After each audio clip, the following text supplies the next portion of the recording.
is there a challenge with, I'm thinking about that large companies tend to have, there's an expert in the company somewhere. Company may have hundreds or thousands of employees, and those people, I imagine, get pressed into problem issue solving that may involve getting on a plane to go see the problem in person. Is there an aspect of Matterport plus NSPECT that enables the experts not to have to travel so that their time is better used? Maybe that's a Stuart question. I see you nodding there, Stuart. Yeah, I mean, you know, that's been some of the great feedback that we've gotten, is that there's a lot of institutional knowledge with a lot of the retiring, workforce. And right now we're finding people are leveraging NSPECT for exactly that. I mean, they may have a subject matter expert or multiple on their team, but they don't have enough. And there's more demand, there is supply. And so, yes, we're absolutely seeing that right now. We have a client who, they kind of have a one person that is really, really good at this. And right now they're leveraging it from a standpoint of like, okay, how do we get NSPECT in front of him so that he's not having to jump on planes and fly around?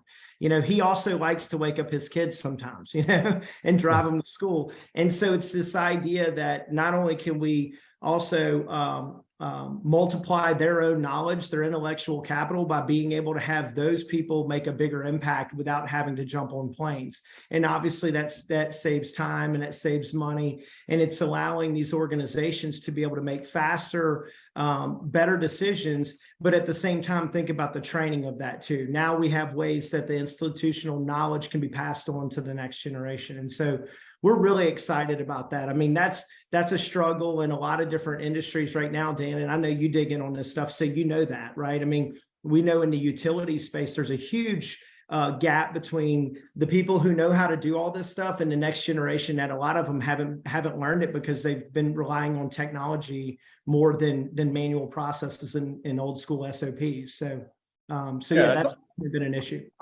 I'd jump in there, Stuart. I won't say names, but Dan, what we found, and this will go to what Stuart was talking about before. I kind of lean on the negative sometimes, always finding problems, right? But on the plus side, we've got a number of clients that have started using. Stuart will probably know who I'm talking about when we get here, but it's, if you think of like a mechanical room, I'll give the example. You've got a mechanical room that's, not just a small, not just like, the elevator and the HVAC, system, but, decent sized facility. And you've got somebody on staff, right? You got one or two guys that are keeping this place going. Those guys, to get that information out, there's nothing necessarily that went wrong.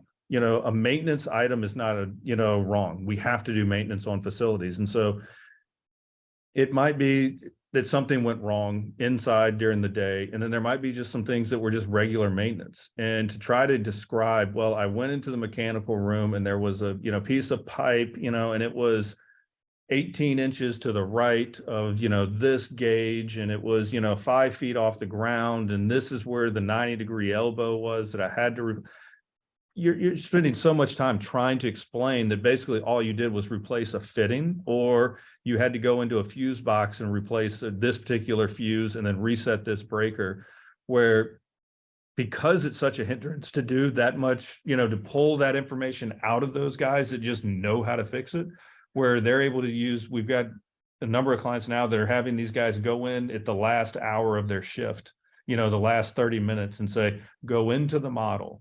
I want anything that you touched or you did, go point at it, click on it, and then write out and tell us what you did today.